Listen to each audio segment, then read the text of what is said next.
तो तो दोस्तों, गर्मियों की छुट्टियां आ गई हैं और गर्मी भी कुछ ज़्यादा ही पड़ रही है। तो सबका मन कर रहा है कि स्विमिंग करने का, वाटर पार्क जाने का, और यही टाइम भी है बच्चों को स्विमिंग सिखाने का। तो हो क्या रहा है कि इस मौसम में जहाँ इतने लोग स्विमिंग कर रहे हैं या वाटर पार्क जा रहे हैं या स्विमिंग सीख रहे हैं बच्चे, तो डेली हम लोगों के पास एज ए ENT सर्जन बहुत सारे पेशेंट्स आ रहे हैं जो कि कान को लेके काफ़ी परेशान हैं। तो मैंने सोचा इस बारे में आपको छोटा सा एक बेसिक आइडिया दे दूं कि क्या प्रिकॉशंस लेने चाहिए आपको स्विमिंग करते समय या स्विमिंग सिखाते हुए।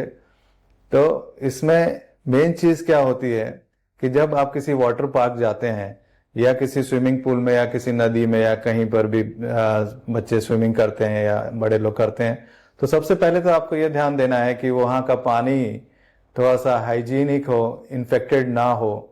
अगर इन्फेक्टेड नहीं है तो आधा से ज़्यादा प्रॉब्लम तो उसी से सॉल्व हो गई। अगर स्विमिंग पूल्स में अच्छे से हाइजीन बनाया हुआ है, पानी साफ किया जा रहा है, प्यूरिफाई किया जा रहा है, तो डरने की कोई बात नहीं है, आप अच्छे स्विमिंग कर सकते हैं। अब प्रॉब्लम क्या आती है, कान में पानी दो तरफ से जाता है। हम लोग समझते हैं कि सिर्फ ऊपर से ही जाता है, ऐसा नहीं है। नाक के थ्रू और गले के थ्रू भी एक ट्यूब होती है कनेक्टेड, जिसे हम लोग स्टेशन ट्यूब बोलते हैं। तो जब स्विमिंग सीख रहा होता है, कोई आदमी नया होता है या ऐसा, तो ऊपर से तो पानी जाता ही है, साथ साथ में वो कुछ पानी को अंदर ले लेते हैं जो कि नाक से और गले से उस ट्यूब से कान के अंदर चला जाता है। इसको हम लोग अक्यूट ओटाइटिस मीडिया बोलते हैं। ओटाइटिस मीडिया मतलब कि कान के अंदर की तरफ पानी भरा होना, ऊपर से पर्दे के तरफ से बाहर से इसमें कोई दिक्कत नहीं होती है।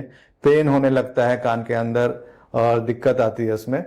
तो एक तो ये अंदर से पानी जाता है स्विमिंग करते समय, और दूसरा है कि जब पानी बाहर से जाता है तो उसमें भी अगर कोई साफ जगह पे नहीं स्विमिंग की जा रही है तो उसमें कुछ बैक्टीरियाज या फंगस या वायरसेस अंदर चले जाते हैं।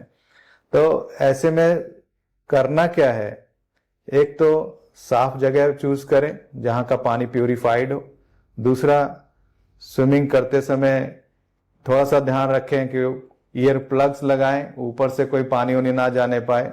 आजकल तो ऑनलाइन बहुत अच्छे ईयर प्लग्स आ गए हैं जिसको यूज करने से अंदर पानी नहीं जाता है।